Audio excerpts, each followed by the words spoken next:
What's going on, everybody? Welcome to the channel. My name is Ango. We are live. We're doing Ango Uncensored. Today, we have a very interesting day in the sports world because the NBA draft takes place tonight. And just to be quite honest with you guys, I feel like with the NBA draft taking place, there's so much talk in the sports world about trades and teams moving up in the draft and teams exchanging talent and stuff like that. And, it's an interesting concept that works incredibly well in the world of sports. But today we're live on Twitch, we're live on X, we're live on YouTube. And I want to talk about this. And maybe we could just talk about the idea of WWE and AEW pursuing trades with each other. Now, some of you might ask, well, why would they do that, right? Quite frankly, guys, there's talent who don't want to be in WWE and there's talent who don't want to be in AEW. And I think it could actually make a lot of sense for talent who don't want to be in their respective companies to request a trade. Now, it might sound silly, and that's always a possibility. Give me 1 second. Let me just make sure my audio, hopefully my audio sounds good. But basically, look, there's going to be talent who don't want to be in AEW. There's going to be talent who don't want to be in WWE. And if they are in a position where they don't want to be there, don't you think having that ability to go to Triple H, to go to Nick Khan and say, listen, I don't want to be here right now. I feel like something different needs to happen.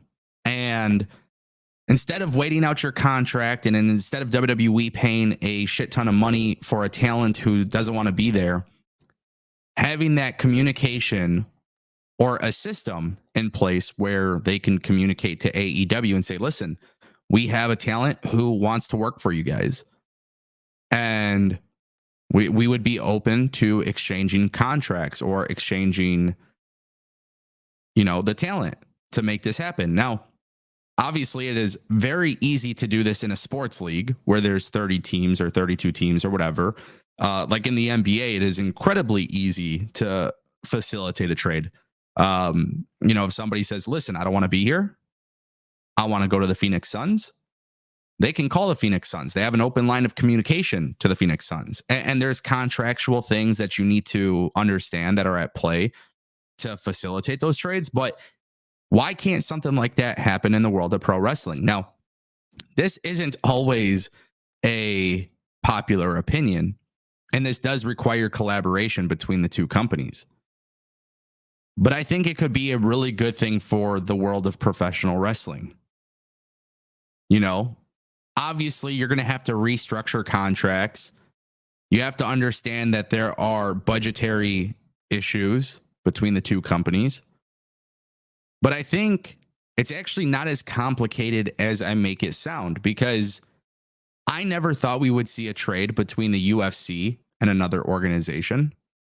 And the UFC had facilitated a trade with ONE FC, which was Demetrius Johnson going to ONE FC, and ONE FC sent over Ben Askren. Now, how did that work logistically with the contracts? I don't know. But what I do know is that WWE is now under Endeavor. UFC is under Endeavor. If the UFC were able to make it happen, I do feel as though WWE and AEW can make it happen. And so I want to talk about it. If you guys want to support my channel, there's a couple different ways to do that. Clicking subscribe is always the best. It's completely free. We do have the giveaway at 100,000 subscribers as well. So when you do subscribe, you do enter for a chance to win. I also want to let you guys know, by liking this stream on YouTube, it definitely helps. I'm going to be taking a look at the chat as well. We're going to talk amongst each other, and I'm going to see your guys' opinions. We're going to respond to them. But I also do want to point out with the chat that the highest priority will always go to those who leave a super chat or become a member. And because we are also live on Twitch, I didn't forget about you. If you use your Prime sub, that guarantees a guarantees a response to a question. I also know on Twitch you can do bits and all that good stuff. Definitely feel free to do so. That also guarantees it, as well as any sort of paid donations. So with that being said, let's talk about trades. Why do I think it should happen? Obviously, I mentioned about talent possibly wanting to go somewhere else. I think a great example of this is Ricochet. There's also been a lot of rumors that Ricky Starks wants to leave AEW and go to WWE. These are rumors. Doesn't mean it's true. Doesn't mean anything, but that is the rumor. So if we're going off a hypothetical, you have Ricochet and Ricky Starks, both guys underutilized by their respective companies. Ricochet, obviously, his contract is coming up. Okay. But for the intents and purpose of it being a hypothetical, let's call it what it is. If you know that Ricky Starks is still in contract, and let's say Ricochet is still in contract, both guys not being utilized, may want to try something else, why not facilitate a trade? I think it's like a no-brainer for these companies to do it. I actually think a lot of the issue, at least for WWE, because for AEW, they benefit a lot just greatly by, having a relationship with WWE in that regard. But for WWE, I think they would never want to acknowledge AEW in that light. In the sense that WWE wouldn't want to be at a press conference and somebody asking you, hey, can you tell us a little bit more about the details of the trade with All Elite Wrestling? Like, I don't think Triple H or WWE would want to answer to that. Now, this was a very interesting comment that I saw here, so I'm going to pull it up. But I do want to pull this up. Pug to the Plug says, not only should they trade talent, they should both continue to make each other better. So the thing is, like, when you do a partnership of some kind, WWE and TNA, WWE is utilizing TNA talent. But what happens when the TNA talent that have been utilized by WWE enjoy their experience in WWE, and then their contract comes up with TNA and then they sign with WWE? That's something that people have to understand. Like, that's going to happen. But if you do have a relationship with a company and say, hey, we can send you talent and you send us talent, and you kind of eliminate some of that financial responsibility that comes with it, I think it makes a lot of sense. And yeah, I get it. This is not the NBA. This is not the NBA. But guess what? UFC and ONE FC aren't the NBA. I've just noticed that a lot of times in professional wrestling, fans, they hang on to this notion. They hang on to this notion, this idea that, like, it doesn't make sense because it's not a real sport. But guess what, guys? There have been scenarios in real sports where guys get traded and they don't want to be traded. But they do it because it's for the benefit of making the company or the team better. So if you relate that to professional wrestling, if WWE is dealing with somebody who's not really getting over, maybe struggling with reactions, you would have to do this with the consent of the talent and with the expectation that the talent knows that their contracts could be traded. But guess what? Talent know that their contracts could be terminated and they could be released anyways. Now, I point that out because if a talent is getting released, and we all know WWE has a shitty history with this, by the way, but if a talent is being released, they're not guaranteed another job. But if Triple H and Nick Khan hypothetically went to Ricochet and was like, hey, man, like, your contract ends in 6 months. What are you thinking? And if Ricochet was like, hypothetically, like, I'm not really interested in staying in WWE, man. Like, I want to go wrestle Will Ospreay in AEW. Hypothetically speaking, if Triple H and Nick Khan went to AEW and was like, listen, we have a talent that You know, he doesn't really he wants to be with you guys. And we're proposing a trade. This is some fantasy wacko type shit. I ain't gonna lie.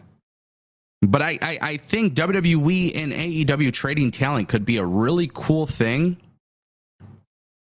that slightly unites the wrestling world. And if talent have this expectation, because here's the thing, WWE could just release Ricochet and then they get nothing in return for it. AEW can release Ricky Starks and get nothing for it. And look at it from this perspective. Ricky Starks is actually a great example of this. Ricky Starks has been in a situation where there's so much drama and there's so much talk about him. At what point do you just let him go? Because now he's getting paid to do nothing. But if you're Tony Khan and you want your money to go towards something, wouldn't you want to bring in Ricochet? And I'm just using these names as hypotheticals, but wouldn't you say, like, man, I have a guy who doesn't want to be here right now. I have a guy that, like, he's turning down creative ideas. I know the rumor is that he wants to go to WWE. Why don't we sit all four people together, Triple H, Tony, Ricky, Ricochet, and they all come together and say, listen, man, like, we have a situation where these talent want to cross over and jump over into the other company. What are the contract details? You know, obviously, I think it's more of a concern from a logistical standpoint, honestly. Like, that's how I kind of look at it from a logistic standpoint, because they are just two different companies. But I can't help but think this would be kind of cool to see. Despite all the logistical challenges and all the things that would come up doing trades, there is a benefit to talent and there is a benefit to the companies. And it's a lot better than paying for a contract when the talent isn't being utilized. Because you guys got to remember, WWE and AEW are the two big companies. No matter what. We could talk about TNA and we could talk about GCW and MLW and these other companies, and I'm glad that they exist and I'm glad that they're doing well. But when I think of a trading system, I'm thinking of the two companies because these are the top two destinations in pro wrestling. And this is where I think pro wrestling could learn from sports, because I know this as a Pistons fan. I see this as a Pistons fan all the time. There is talent in Detroit, and I like them, but they are not good for the Pistons. They're just not. They're not good for the vision, the future, for the culture, for the atmosphere, for the city. They're not good. But they will be great somewhere else. And as a Pistons fan, Detroit really isn't a destination. Like, I have to acknowledge that the Detroit Pistons aren't really a destination. But I think largely in pro wrestling, if you look at the two companies that are at the top, that would be enticing for talent.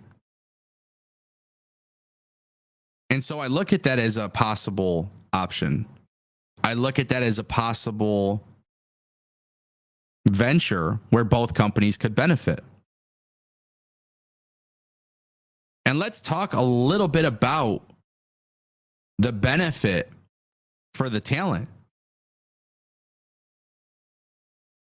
If you have a WWE star that's signed for 5 years and they're 2 years into their contract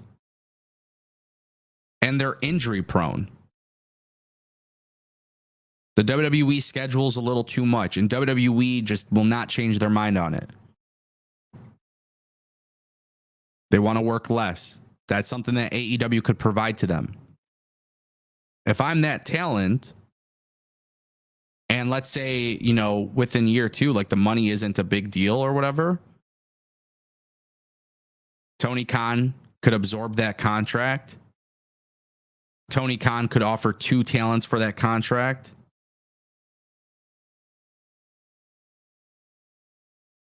You know,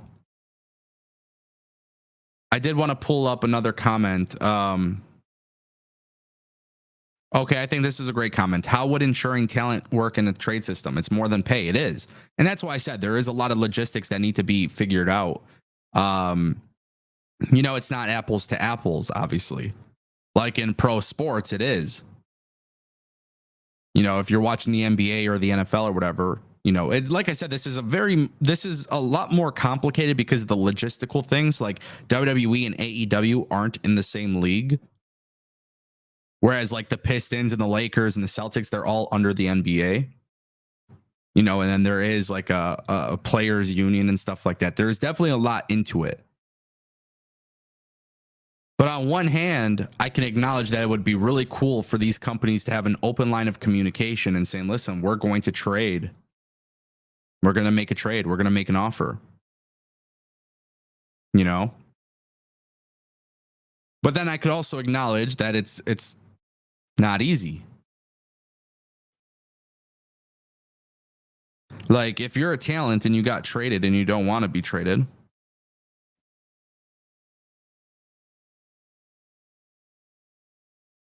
like if you don't want to be traded and then you're traded, that would be really bad. So that can't work. At that point, I would have to say no. This would have to be a collaborative effort. And believe it or not, I actually could see it working more with like WWE and TNA. But then also TNA would have to fork over a lot of money to absorb some of those WWE contracts.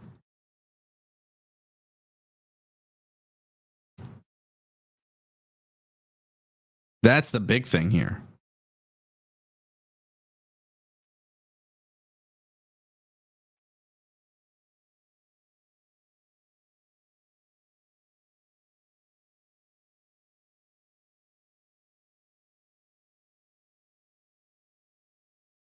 I think what makes your view on this unrealistic is that you are looking at it from a pro talent perspective. If they started doing trades, it would be to benefit themselves and not the talent. Well, yes, I can admit that it is a very unrealistic idea. Let's not get that twisted. I do think it's a very unrealistic idea. What I will also say, though, is that the second part of your comment, it would benefit the talent. Because I'm not talking about doing trades out of nowhere. I'm not talking like WWE being like, hey, man, like we'll give you Brock Lesnar for 7 draft picks and $10 trillion and Kenny Omega. I'm not talking about that because that is incredibly unrealistic. And then that's obviously not benefitive to the talent. But from a talent perspective, if you are somebody who wants a change of scenery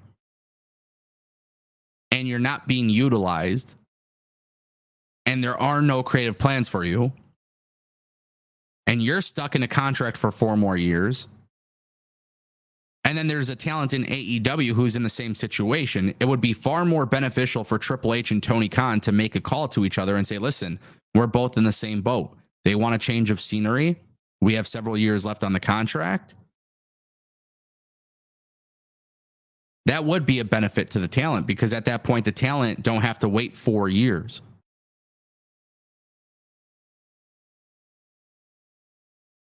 Does that make sense? Does that portion of what I'm saying make sense? That's the part that's realistic.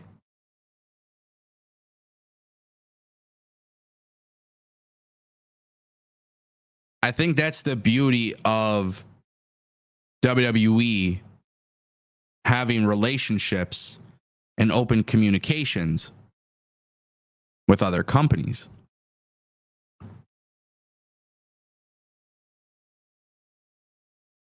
I mean, let's just take a look. Matt Camp, who was on the bump, he was talking about his departure from WWE.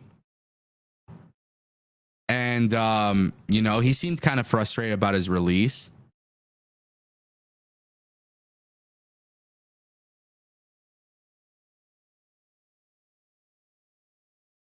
So when I see a talent who's upset about their release in a company, imagine before his release, instead of releasing him, WWE could have been like, hey, man, like, we'll throw in a broadcaster, we'll throw in this. I don't know. And low key, dog, this might be like the dumbest shit that I'm talking about to some people. You know what I mean? Like, I'm not saying it's far realistic, but I think there could be a scenario in which a talent being traded to another company could make sense. It's not applicable 100% of situations. It's not logistical for every circumstance. Logical. I meant logical. Mike says, I see a formalized system between the big two while upsetting these smaller companies by monopolizing talent. To be fair, though, the smaller companies got to get their bread up, because that's one of the biggest fucking problems in the world of wrestling. Like Tony Khan and AEW and Triple H and WWE and Nick Khan, they just have a bigger purse than the other companies. They do. So it's not so much about monopolizing talent, but they just have more money. And the smaller companies, like, think about this logically. If I was a talent, if I was a wrestler, right? If I was a wrestler and I wanted to join, I was a free agent, and my decision is based purely on money. I'm talking specifically money, okay? If my decision is purely based on money, and MLW offers me $12,000, and TNA offers me $250,000, but then AEW and WWE are offering me a minimum of $1 million, I couldn't even consider MLW or TNA.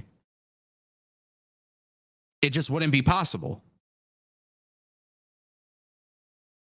Now, if AEW was offering me $1 million and I work once a month and it's a 5-year contract and I get merch money and I could do indies, and WWE's like, hey, you get $1 million full time. That's absolutely it. No ifs, ands, or buts about it. Then maybe I would sign to AEW. You see what I'm saying? So the smaller companies have to make more money to attract talent. That's just the way it is. Will Ospreay loved TNA, and Will Ospreay turned down the idea of going to TNA because AEW was able to offer way more. Like, that's something that people need to understand. That's like a real thing. It's a real thing. And for the betterment of the wrestling industry, it would have been great if Will Ospreay actually turned down AEW and went to TNA, because that could help TNA in the long run. But it would be unfair. You know what I mean? It would just be unfair. Humble says Endeavor and TKO is going to be running on a tight budget. I don't see a lot of wrestlers getting $1 million. I don't know. They re-signed Finn. They re-signed Chad Gable. I don't know what these contracts are paying out. I don't know. But they are re-signing talent. The benefit to that, though, I will say, is this. If you have WWE offering expensive contracts, it just means that AEW has to offer more expensive contracts. So that, I mean, it's just better for the talent in general.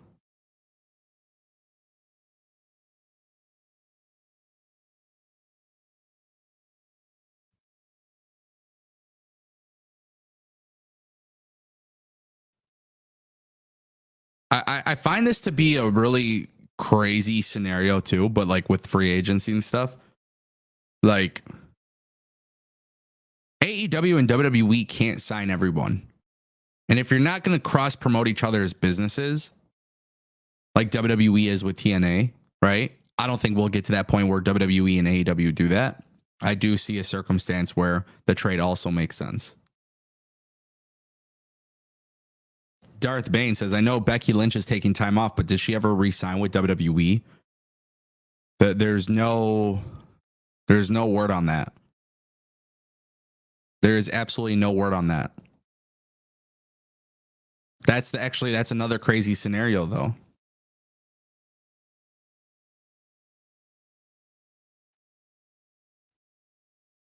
That's like a weird.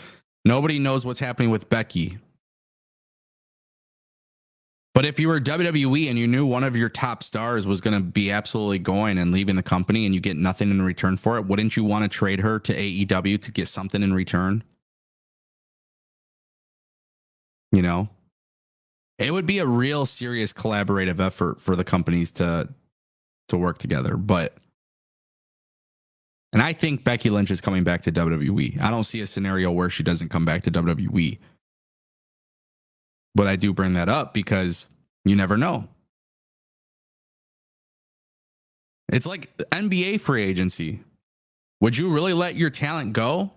Or would you trade them to at least get something in return? I don't think it is that far-fetched to ask that. If you knew for 100% fact that Becky Lynch was not re-signing with WWE and you're going to lose one of your top talents, and then by losing one of your top talents, you're in a circumstance where because you got nothing for it, I mean, you took a loss. But if you knew Becky was communicating to WWE being like, guys, I really, really want to go to AEW. I want to try something different. And no matter what you offer me, I just don't think it's going to be possible. And then in turn, Triple H is like, well, let me make a call. You know, and then you call Tony Khan and Tony Khan's like, shit, we'll give you Britt Baker. At least WWE got something in return for it. Logistically, how does this all work? I don't fucking know. And I'm not going to act like I do know. There is a governing body in the NBA and the NFL and everything that oversees these. There's a commissioner. I mean, it's a whole different structure. And again, this isn't applicable to 100% of the scenarios, but it is something that I do feel is fair to at least say, hey, there could be there could be circumstances in which it could make sense.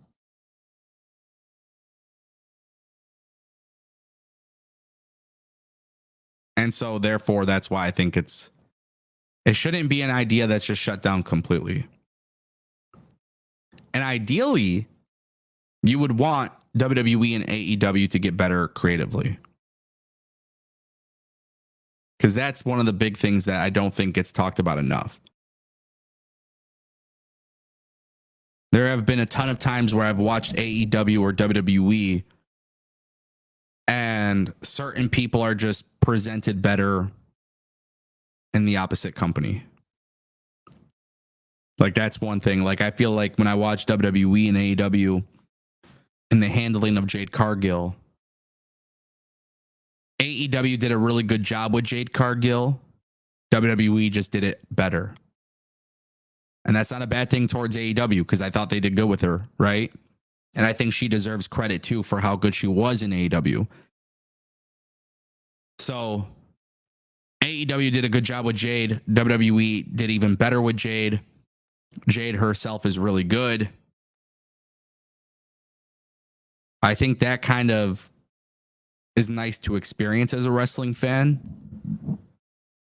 It was kind of shitty when I saw so many people leave WWE and go to AEW, and I just felt like they're not as cool as they were. And, you know, fuck it, I'll say it. Like, I always go back to Adam Cole. Adam Cole in WWE Undisputed Era, like, fucking amazing. And Adam Cole went to AEW, and I was like, man, I want to give it a chance, but like, he just doesn't have that same aura that he had in NXT. And I don't know why Tony Khan does this, but with certain talent, they just don't come across as important. And so if Triple H really wanted Adam Cole back, and there was talent who didn't want to be in WWE, hey, Tony Khan, listen, I don't know if this would be a scenario that Adam Cole would be interested in. I don't know if this is a scenario that you would be interested in. But we have Brock Lesnar, and, you know, hypothetically speaking, we've spoken to Brock Lesnar and he's looking for a change of scenery. Is this something you'd be willing to do? I'm just saying it's not the most realistic thing, but it could be a thing that happens.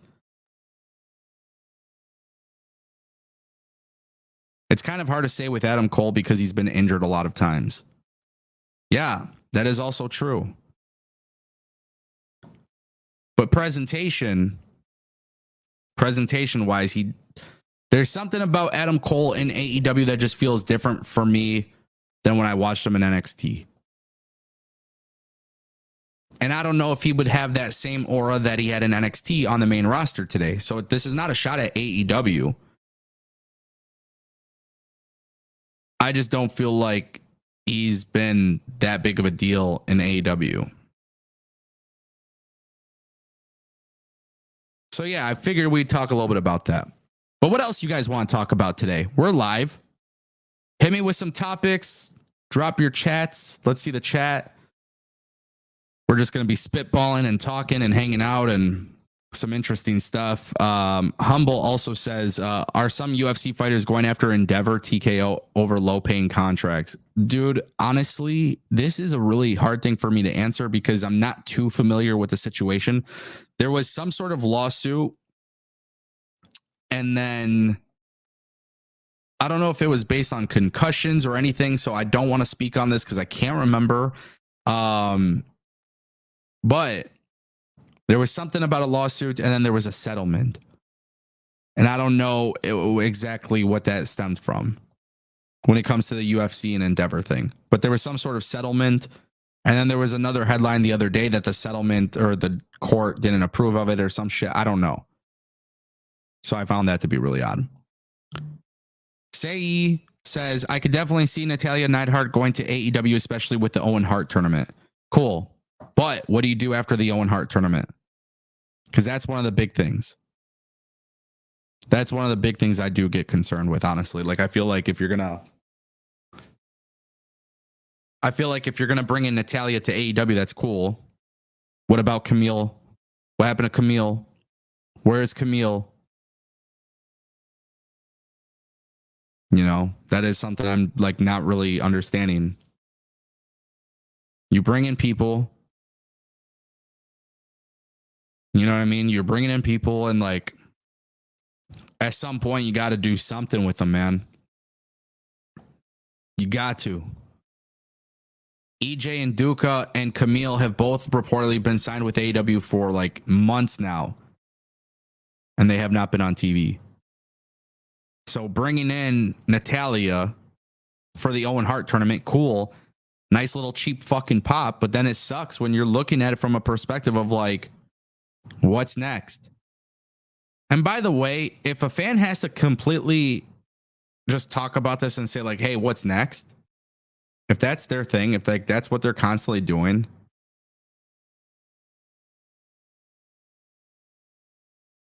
like screw that, bro. If I have to constantly say what's next, you drop the ball to the point where I don't trust anything you do after you do something cool. And that is sad. That is truly sad. And I'm throwing it out there that AEW is really fucking bad with that.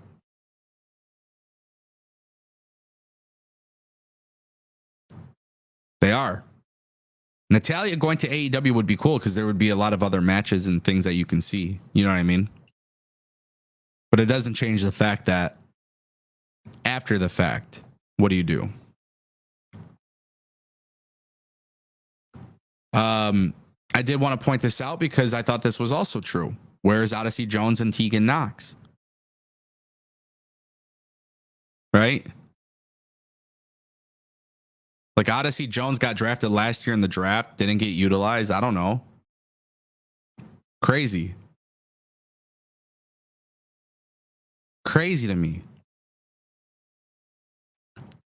Talent utilization, brother.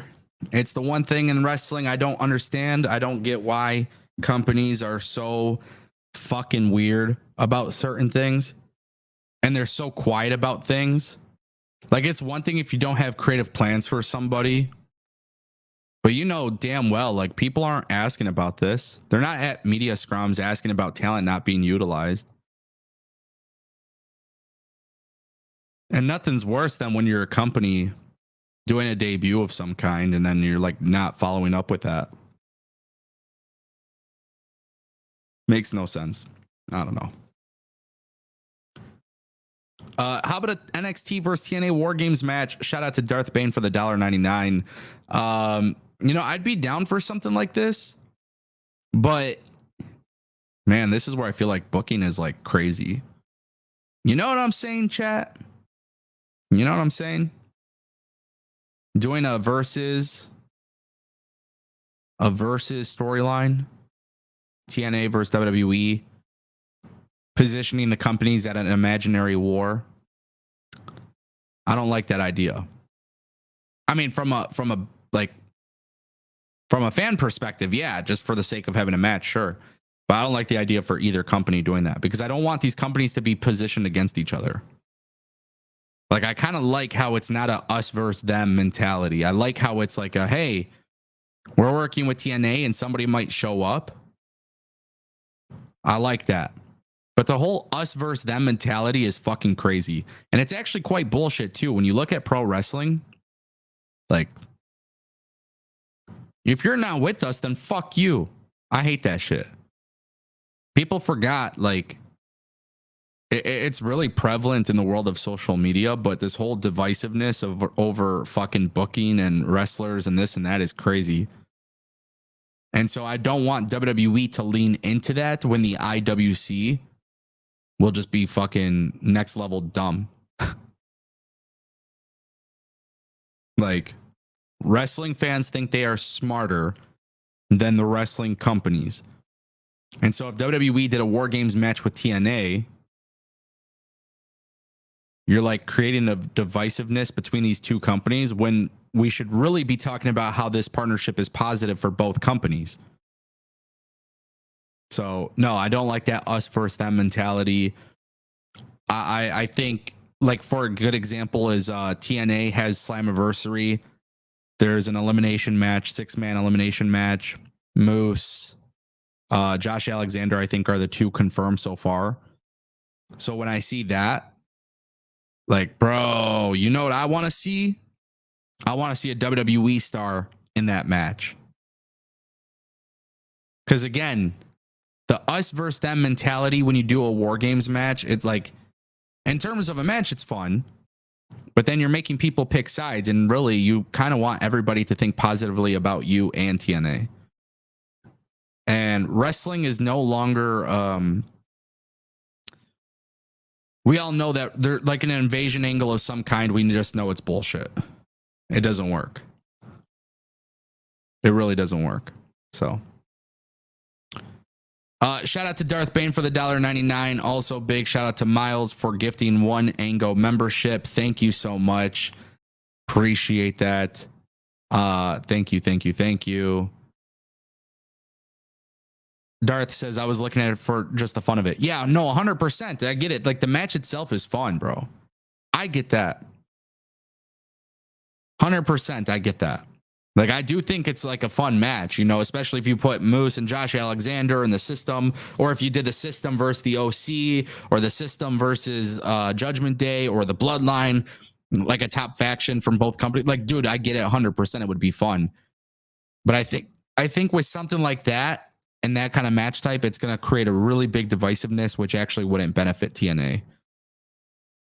So, but yeah, for the fun of the match, hell yeah, I would be up for it. It would be fun. But when you think a little bit more about it, it's not probably the best idea. Now, if you had a TNA wrestler, for example, just hypothetically speaking, if you had War Games like Bloodline versus WWE stars, Kevin Owens and Randy and Cody, and they needed an extra person, I would much rather have the TNA partnership lend a talent from TNA that might have history with Cody or something, and then bring them in to kind of like even the odds. Like, that's what I would rather see, if that makes sense. But definitely get where you're coming from. I definitely get it. Mark Andrew says the most ignorant thing is when you are critical towards a wrestling company and it's assumed you hate it. Oh, by the way, this is like a real thing. Wrestling fans just, it's crazy. Wrestling fans, like, you criticize something, you're a hater. You're biased, you're a hater, you're a bitch, you're this, you're that. And what I like to say to that is actually quite simple. Shut the fuck up. I'm just being honest. That's my response, is shut the fuck up. Because I just so everybody has a very big idea of how I think. I don't give a fuck if Tony Khan ever changes his program to tailor to me. I don't care. But if you watched my content long enough to know that at one point I was very, very pleased with AEW, and it was for a long time that I was, then obviously you know that something changed in the programming and the way they do anything. Then you know I left as a viewer. I said this the other day, how AEW lost me as a fan. For a long time, they were creating content that I enjoyed, and now they don't. I don't expect Tony Khan to be like, let me book wrestling for Ango at all. But if I am critical towards it, because it's the thing that I no longer like, you're not going to fucking tell me that I hate the company. It's crazy. Crazy, crazy, crazy.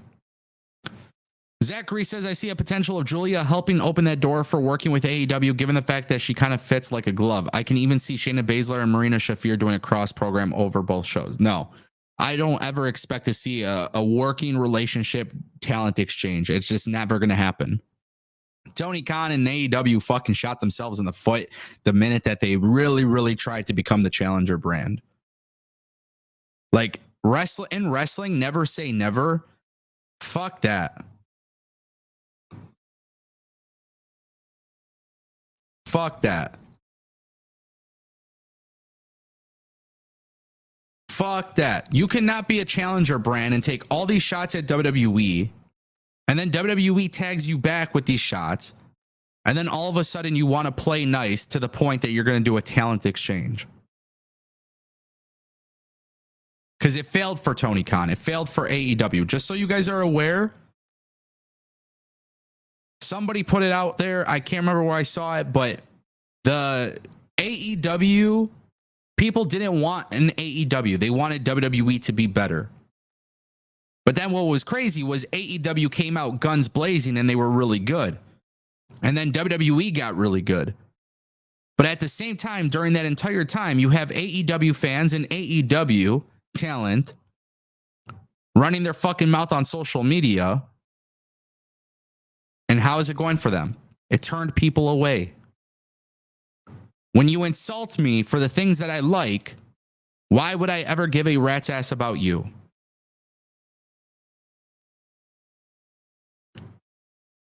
That's the thing that you need to understand. That's why tribalism with AEW booking wrestling for the sickos, pretty fucking stupid considering the tribalism is what's pushing people away. Like, it genuinely does push people away. So I'm sorry, Zach, but I don't think it'll ever happen. I don't think it'll ever happen. And I'm not saying WWE isn't guilty of anything. I don't know. But it has gotten to a point where AEW really took that anti-WWE and they took it to the next level. And if I was WWE, the only benefit that you get for it is getting the IWC to like you just a little bit more.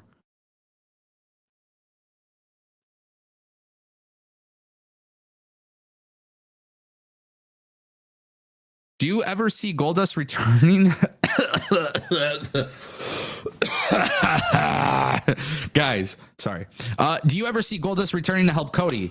Yeah, I mean, honestly, it would be cool because a lot of people may or may not know this. I've talked about this publicly before, but Goldust and Cody is one of my favorite matches. One of my favorite matches in wrestling history. Double or Nothing 2019. I was there. I experienced it. I seen it. From an in-ring perspective, the storytelling in that match is incredible. Goldust also seems to be really happy in AEW. So if Dustin Rhodes ever helped Cody and came to WWE, great. If not, no big deal. It's amazing because a lot of times one of the big things that I do praise AEW for is how good they are, in fact, when it comes to utilizing legends. So, like, yeah, I mean, do I ever see it happening? You never know, but I would totally love it.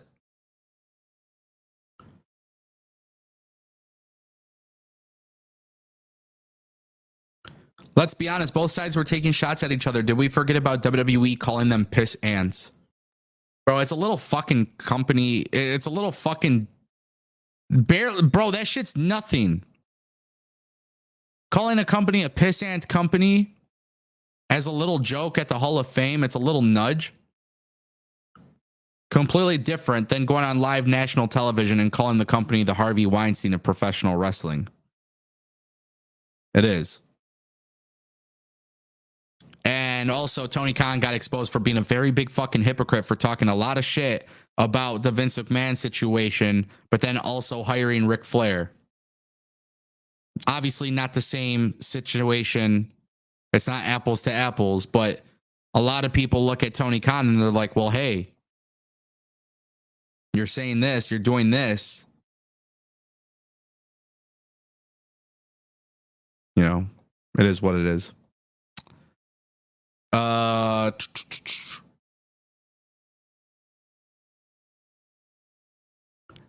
The reason why I still see the potential for AEW and WWE working together is given the fact that Cody is the top guy now and he will always have ties to AEW. He can bridge that gap potentially.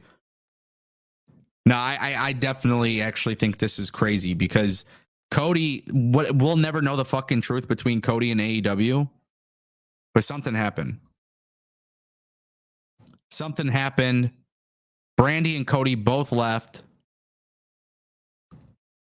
And I'm sorry, bro, but that's not how this shit works. Cody, there's a lot of talk, a lot of revisionist history as if Cody wasn't a big deal.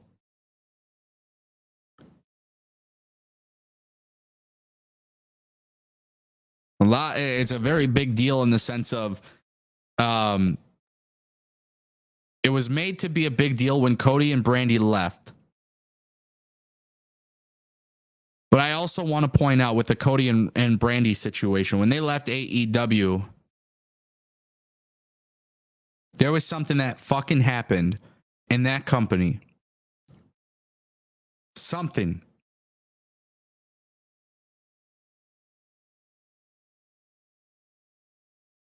Unbelievable. Unbelievable. Austin, where the fuck have you been? Talk about an OG on the channel. Crazy, bro. And we're never going to know what happened. It's been very deep. 100%. We'll never know. We'll never know what happened between Cody and AEW. But there's a lot of revisionist history. A lot of revisionist history where people try to make it sound like Cody and Brandy weren't an integral part of the company. And that's not true. That's like the furthest thing from the truth.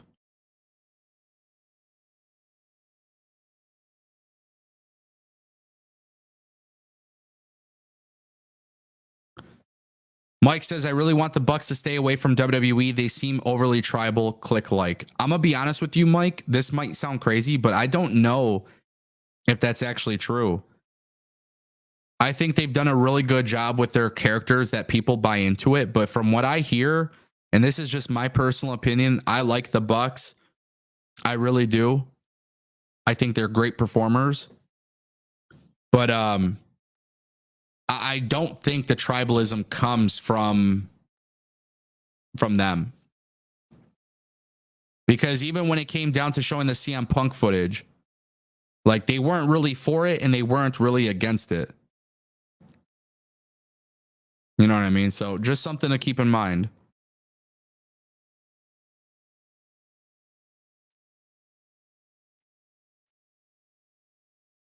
And at the end of the day, everything falls on Tony Khan because he is the leader. Just so everybody's aware. He's the leader. He runs the company. He is the CEO. He is the CEO, man. And no matter what anybody says, he's got to take care of that shit. He's got to take care of that shit. That's why when people tell me, oh, should WWE and AEW work together? I don't think for a second that Tony Khan Like, I think if the Young Bucks and Kenny and Cody, like at the time, like working as EVPs, I think at the time they would have been down for it. Whatever happened with the Motor City Machine Guns? Good question. Don't know.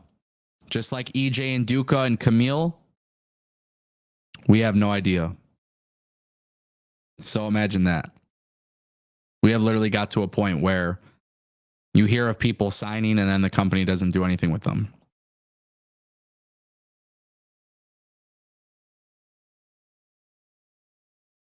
And I'm sorry to say, but Kenny Omega should have went to WWE. His stock completely plummeted since leaving New Japan Pro Wrestling.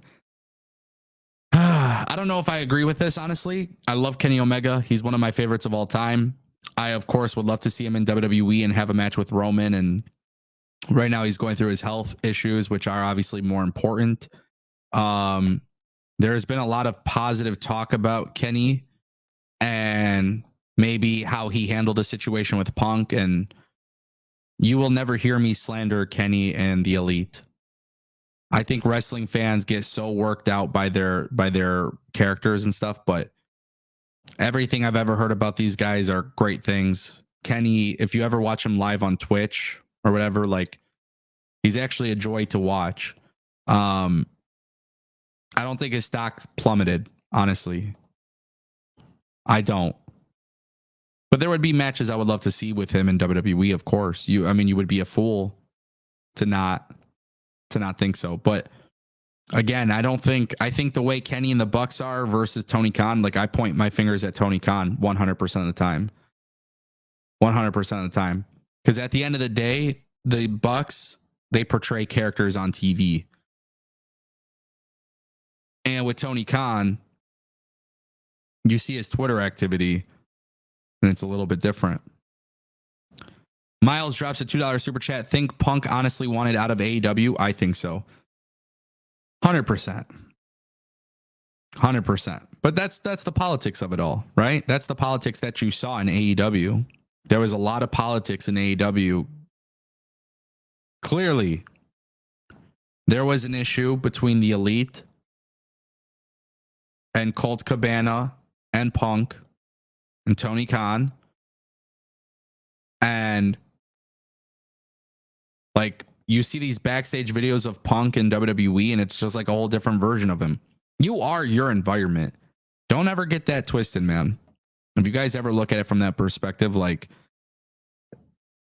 the people you hang around with and the people that you are with, like, that is something that you have to acknowledge. Like, if you hang out with fuck ups, you're going to be a fuck up. If you hang out with hustlers, you're going to be good.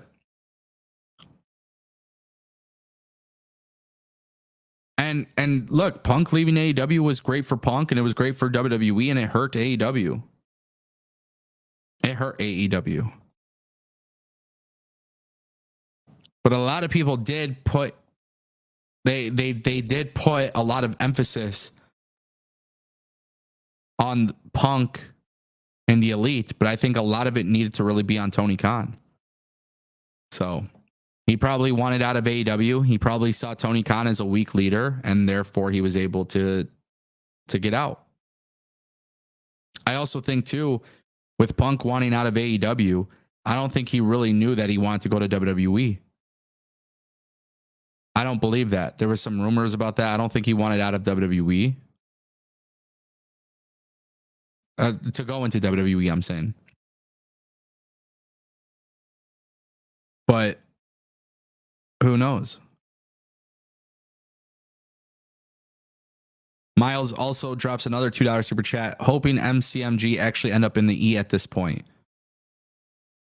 Well, the rumors are that they signed with AEW. So I don't know what to think of it. Both companies could be doing better with their tag team division, that's for sure. So yeah, the way I kind of look at that is I don't know their contract situation. But it would be much better to watch them in AEW doing like great matches and shit. But AEW, and then like that's the thing, man. Like if it, like they don't make an announcement, I don't know.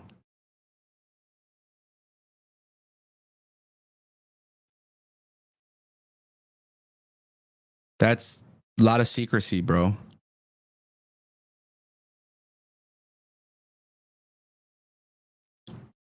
But I'm not gonna act like WWE's been great with their tag team division either.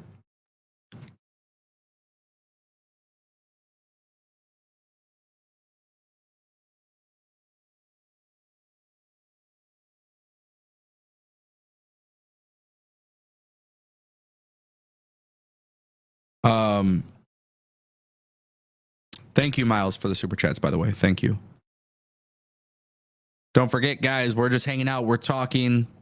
If you guys we're reading the chat, so if you guys aren't in the chat, go off on the chat. And yeah, we will keep it going. Super chats guarantee a response.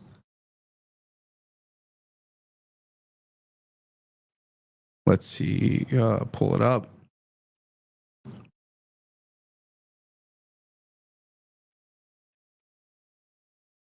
Love this comment too. Mike, 100% true.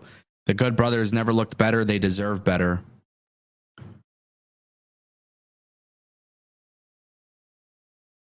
So I don't know. I don't know what the hell has happened there because quite honestly, dude, like there's like something off about their whole situation. Something is off. And I don't know what the hell like to do about it because I don't know what WWE could do about it because it just seems like right now they're kind of in limbo. And I say this all the time with the Raw reviews. It's like, or SmackDown reviews. Like, it'd be really fucking nice for them to just be a big deal on SmackDown with the club, the OC, you know? But that's not something that's happening. Maybe they just want to elevate young stars. I mean, that's a possibility too. I mean, they're getting paid well. And they seem to actually be happy with WWE. You know? But the tag team division is kind of struggling on the main roster. Why aren't they a big part of it? And that's why I said like it's embarrassing actually for WWE and AEW to have really good tag teams and then like it's not that big of a focus still. It's actually kind of embarrassing, kind of stupid in my opinion.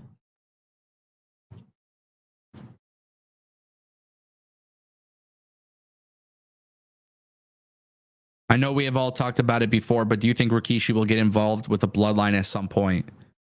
Yeah, I mean, the fact that it hasn't happened yet is already kind of annoying, but maybe that's why they're waiting for the Civil War to like truly begin.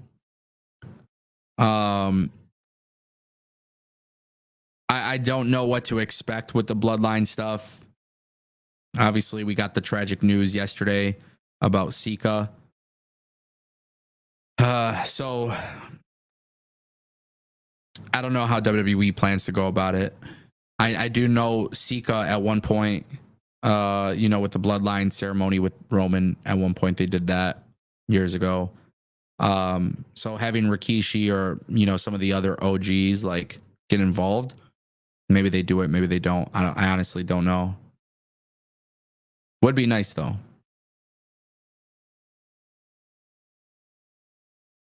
AEW and WWE have not done right by their tag team division. Yeah. I mean, they haven't. And by the way, I'm not mad at what they've done with Theory and Grayson Waller, you know, but there's storylines across the board. And then like the tag team division just feels like it's not getting a lot of love. And when I don't see the tag team division not getting love, it kind of annoys me. You can't have that many great tag teams and then you're not doing anything with them, you know? And that's why I get annoyed with Motor City Machine Guns, because Motor City Machine Guns are one of the best tag teams ever. And they could be having bangers with the Young Bucks. And they could be doing a lot of cool shit. not trying to be like negative Nancy, but you gotta at some point look at the both companies and say, hey, the one thing they have in common is their tag team divisions aren't really a focal point. Which, by the way, AEW sold me on their tag team division. Just so everybody knows that. If you go back in the day and watch my old shit, like I fucking loved when tag team wrestling was main eventing shows and stuff, because it was like crazy. And I don't know, like Vince McMahon never liked tag teams, obviously, but it just kind of seems like Triple H and the company don't like tag teams either. And now you're teasing the New Day possibly breaking up, and then you're teasing like, not only are you teasing the New Day breaking up, but then you're teasing Grayson Waller and Theory breaking up. But you got guys like the LWO and Pretty Deadly, Tyler Bate and Pete Dunne, DIY. No one wants to be a Debbie Downer, but the truth has to be spoken.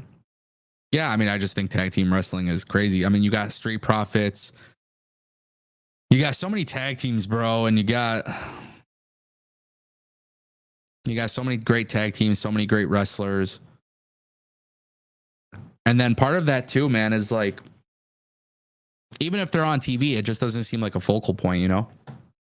So I think that's where I get a little bit more bothered, because it's one thing to not utilize them on TV, for sure, or to not utilize them in a big story or whatever, but like putting them on TV and then not doing anything big with them on TV is kind of like a waste of time, you know? So definitely gets a little frustrating.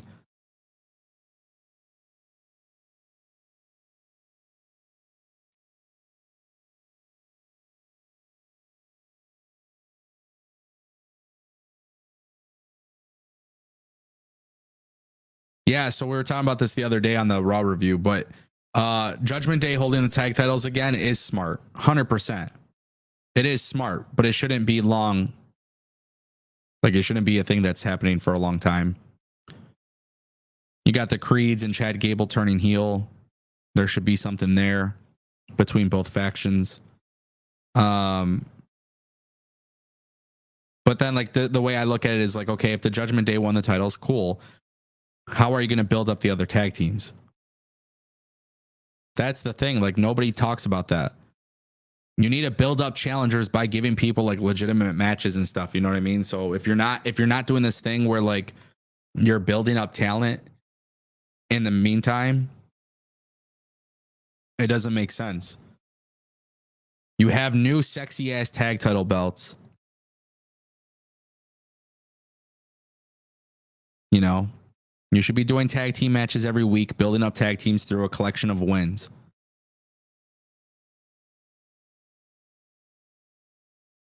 The quality of the tag team division isn't the issue, or like the roster members. The issue is more so along of like making it mean something important. I think that's the big thing. New Day without Big E doesn't connect. They need to be split or repackaged. I mean, they're telling that story. Karrion Kross is telling that story right now, so we'll see what it leads to. But how do they go about it? How? There's so much stuff happening right now on TV. How do you break up the New Day? Unless you break up the New Day and then Big E reunites them at some point. I don't know what the fuck the end goal is, but hopefully it's something good. Because breaking up the New Day when they could be a legitimate tag team champion is like kind of insane. So just something to keep in mind, obviously.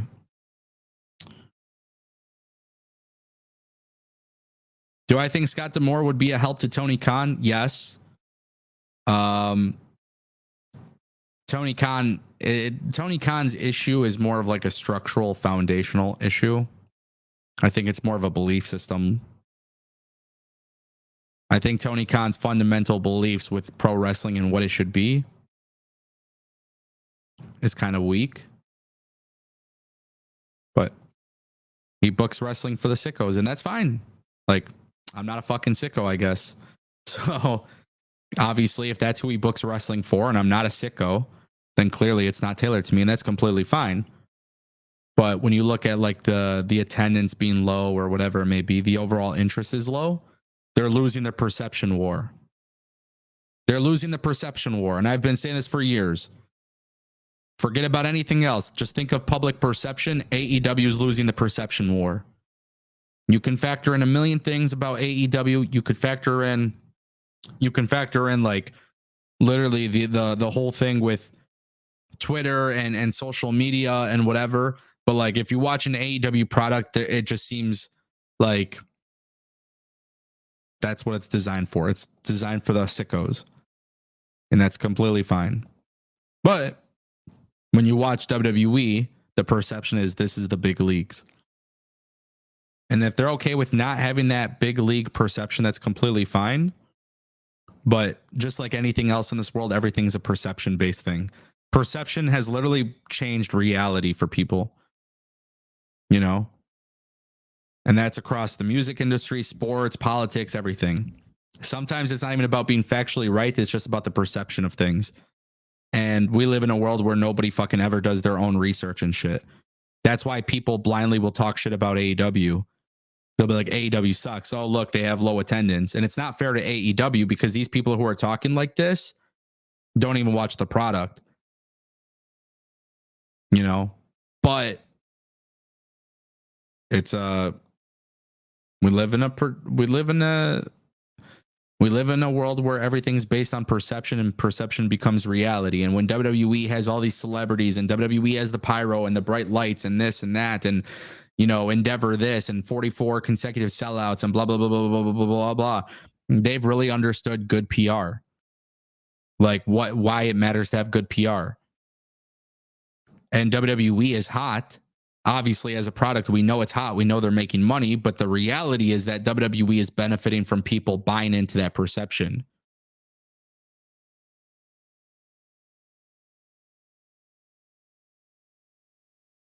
And if you watch AEW,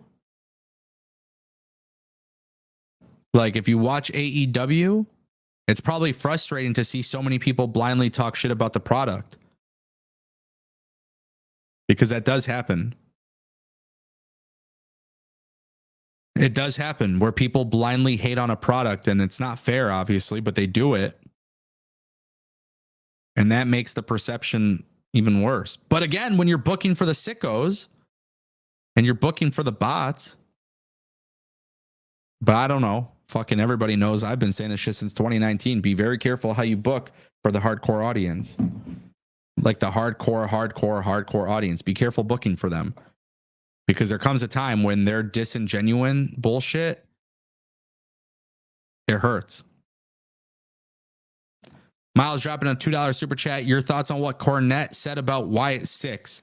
I didn't see what Cornette said about the Wyatt 6. I do not watch Cornette's content.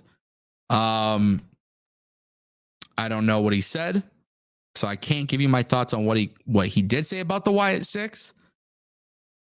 But if you guys follow me, my opinions on the Wyatt 6 have been very clear. I fucking love it. I think it is incredible. I'm super excited. It's very humane. It feels very real and very deep. It feels very well thought out. So I don't know if Cornette liked it or disliked it. I just don't watch Cornette. I don't watch any other podcaster. I watch my content. So, yeah. Unfortunately, can't help you with that, bud. But I will say thank you for the super chat. AEW acknowledges the father of the tribal chief. Let's just say this. Let's put this out there. I see a lot of people being fucking weirdos on Twitter because of AEW posting a tribute to Roman Reigns' dad. They posted the image or whatever, and you know, let's just remember one thing, guys. Real life always takes precedence over everything. So Sika didn't have to work for AEW to be paid respect. Not everything is a fucking wrestling war. And go fucking touch grass, because I see that shit and it pisses me off. Like, why is it a big deal if AEW posted Every wrestling company did. Even when Jay Briscoe passed away, WWE, which by the way, Jay Briscoe did not wrestle for WWE, and Michael Cole on live television offered their condolences. You know what I mean? Like, why is this a wrestling war thing? So crazy, bro. So weird. That shit pissed me off because I honestly I fuck Twitter, bro. Fuck Twitter, fuck Instagram, fuck TikTok, fuck all that shit. These guys just sit there and like it's like, oh, you got to pick sides in a wrestling war because they're offering respect to a legend in the business. God, bro. That shit fucking actually makes me mad. Honestly, it really does make me mad. Makes me mad. Yeah. And WWE has done the same thing for people in other companies and other organizations. And it's like, fucking everybody's bitching and complaining about that. Because wrestling fans are addicted to not being happy with anything. Wrestling fans, like, when you have to fucking pick a company, as far like literally somebody passing away and you have to literally argue about that on social media, like, do you not understand that this is fucking the real life? Crazy, bro. Like, actually crazy. It's like asinine. Found that crazy. Think we get a remodeled funhouse after Howdy has sessions with all of the Wyatt 6? I hope so. I really loved that. There was a theory about why it was dark and everything. I loved the whole thing of the Firefly Funhouse being dark and cryptic and stuff because that was the inside the mind of Bray Wyatt, and now that he's gone, it's dark. It's not colorful and stuff. There was a lot of really cool stuff I seen on Twitter, some theories. So I hope the Firefly Funhouse is a big deal. I hope they do some cool shit. I really do hope so. I love the Y6, man. I will talk about it forever. I've been saying it for a minute now. Like, the QR codes, everything else that's just part of it, like, really good stuff, man.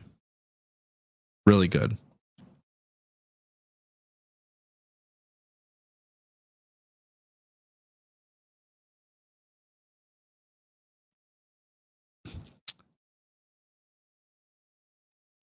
When does Randy turn heel? Not for a while, buddy. Not for a while. But it will happen. And it's going to be fucking excellent. That's a heel turn I get excited for, man, because when Randy turns heel and he stomps the fucking head out of Randy Orton. Or Cody Rhodes, I mean. Fuck. Woo! That's going to be sick.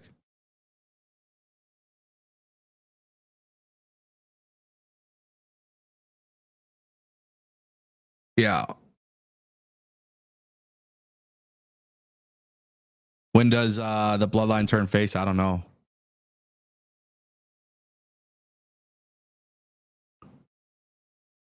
Soon. I think that's a little bit sooner.